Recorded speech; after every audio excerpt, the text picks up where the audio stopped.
नमस्कार, मैं आशुतोष शर्मा आप सभी का फिर से बहुत बहुत स्वागत करता हूं आपके अपने किताबों के इस यूट्यूब चैनल पर। आज मैं आपको सुनाने जा रहा हूं साहित्य सम्राट मुंशी प्रेमचंद जी की लिखी सर्वाधिक प्रसिद्ध कहानियों में से एक चुनिंदा कहानी विध्वंस। तो चलिए बिना देर किए शुरू करते हैं और बढ़ते हैं कहानी की ओर।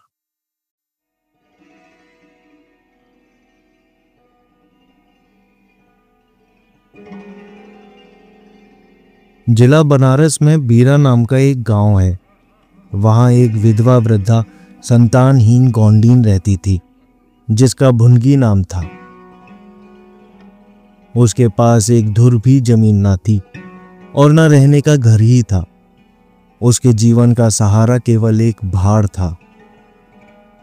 गांव के लोग प्राय एक बेला चबेना या सत्तू पर निर्वाह करते ही हैं, इसलिए बुनगी के भाड़ पर नित्य भीड़ लगी रहती थी। वह जो कुछ भुनाई पाती वही भून या पीस कर खा लेती और भाड़ ही की झोंपड़ी के कोने में पड़ी रहती। वह प्रातःकाल उठती और चारों ओर से भाड़ झोंकने के लिए सूखी पत्तियां बटोर लेती। भाड़ के पास ही पत्तियों का एक बड़ा सा ढेर लगा रहता था।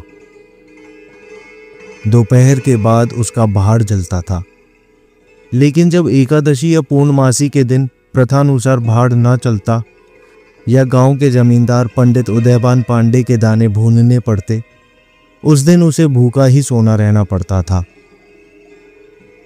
पंडित जी उससे बेगार में दाने ही न भुनवाते थे।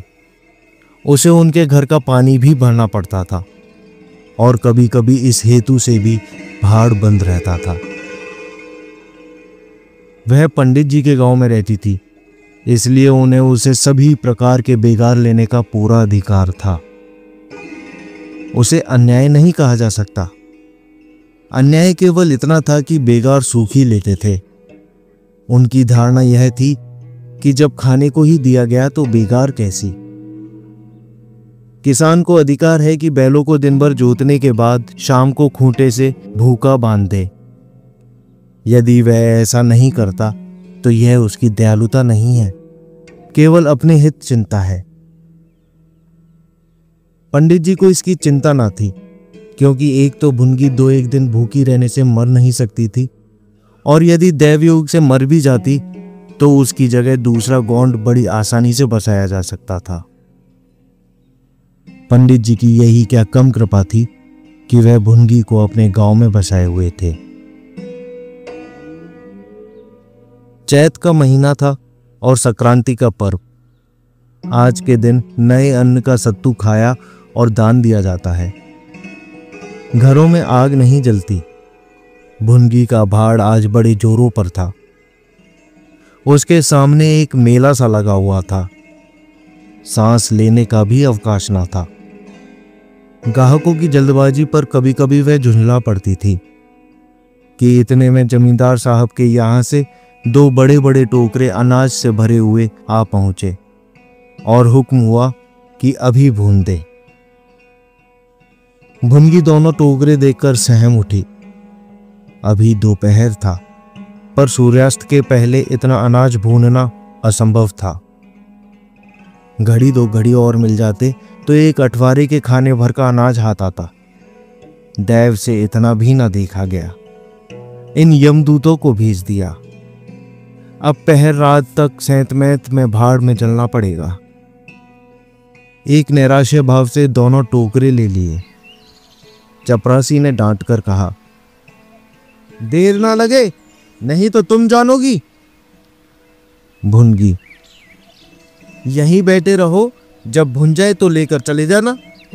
किसी दूसरे के दाने छूं तो हाथ काट लेना।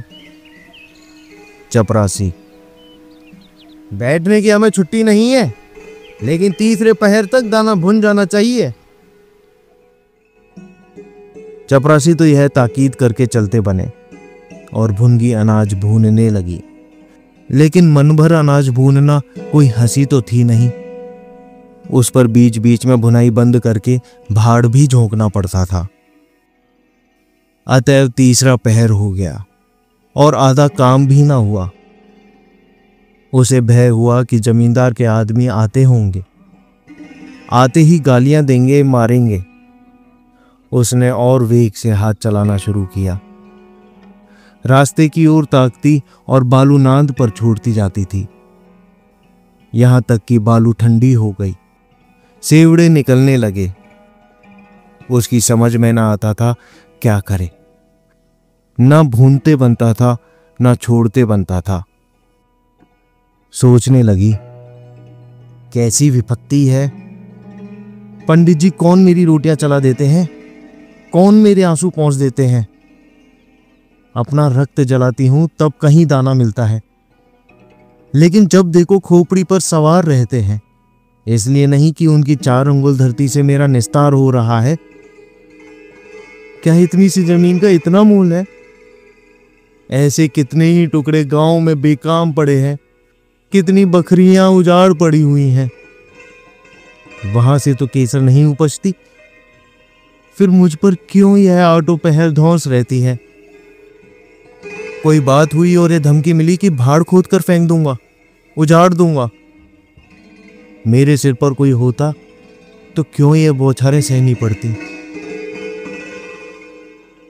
वह इन्हीं कुत्सित विचारों में पड़ी हुई थी कि दोनों चपरासियों ने आकर कर्कश स्वर से कहा, क्यों री, दाने बुन गए? भुनगी ने निडर होकर कहा, भून तो रही हूं, देखते नहीं हो?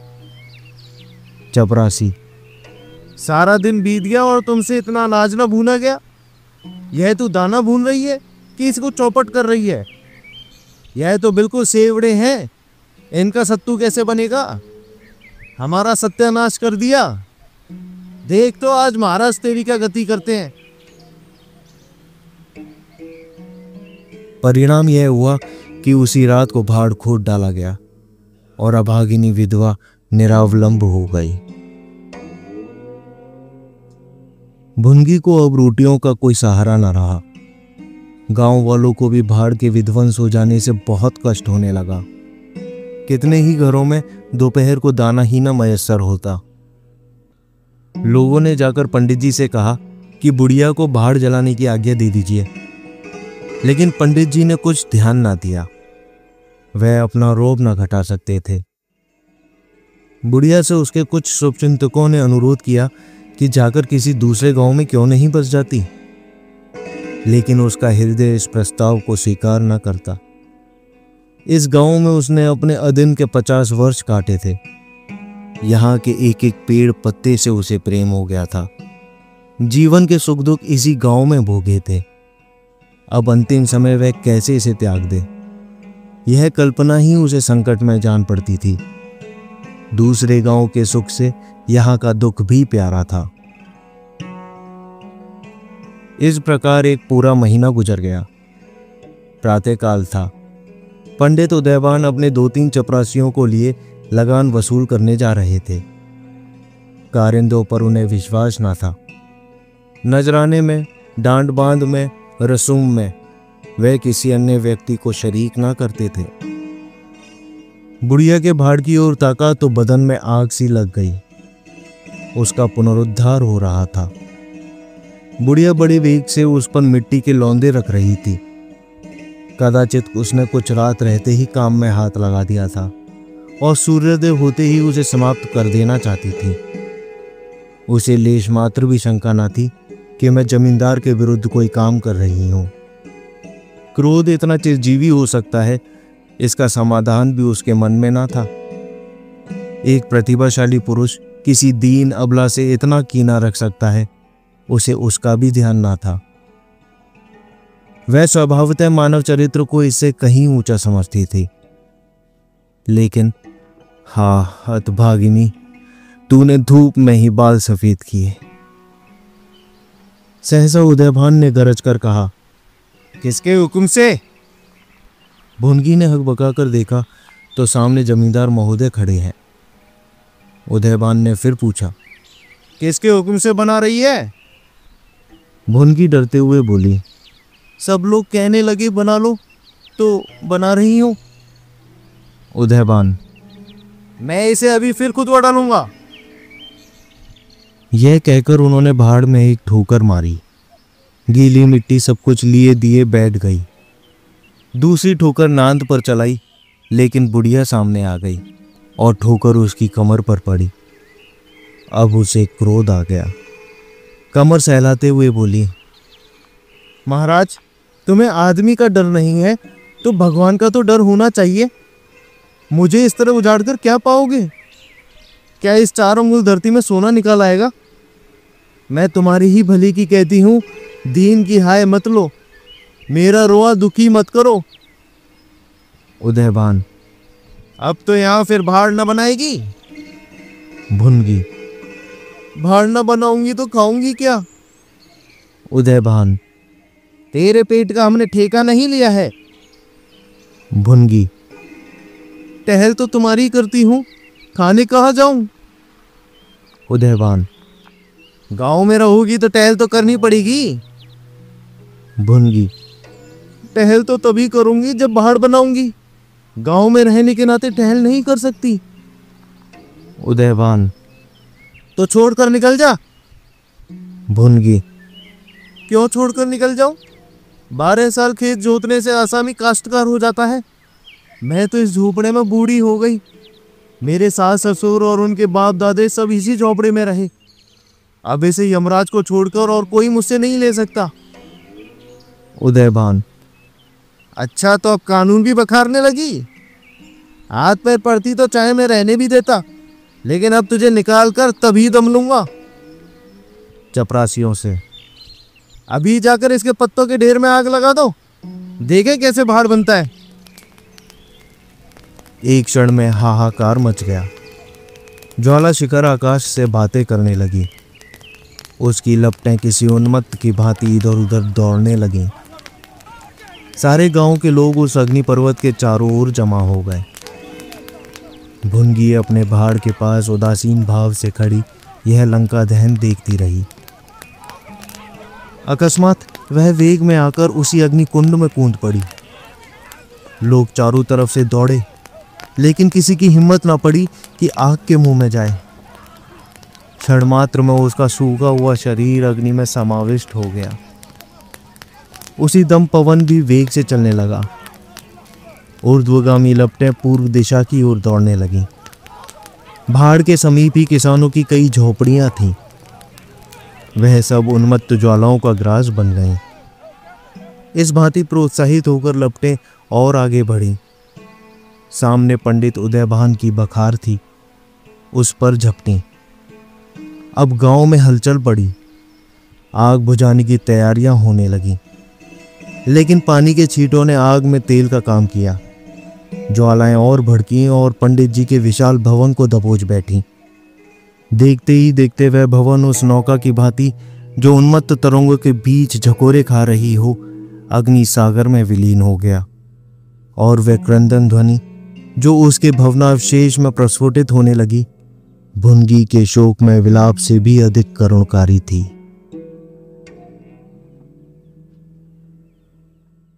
दोस्तों, आप सुन रहे थे साहित्य सम्राट मुंशी प्रेमचंद जी की लिखी कहानी विध्वंस, मेरी यानी आशुतोष शर्मा की आवाज में। आपको यह वाचन कैसा लगा कमेंट करके जरूर बताएं। साथ ही अपने फीडबैक और सुझाव भी आप मुझे साझा कर सकते हैं। कविताओं, कहानियों और पुस्तक समीक्षाओं के लिए बने रहिए। जल्द ही दोबारा मुलाकात होगी। धन्यवाद।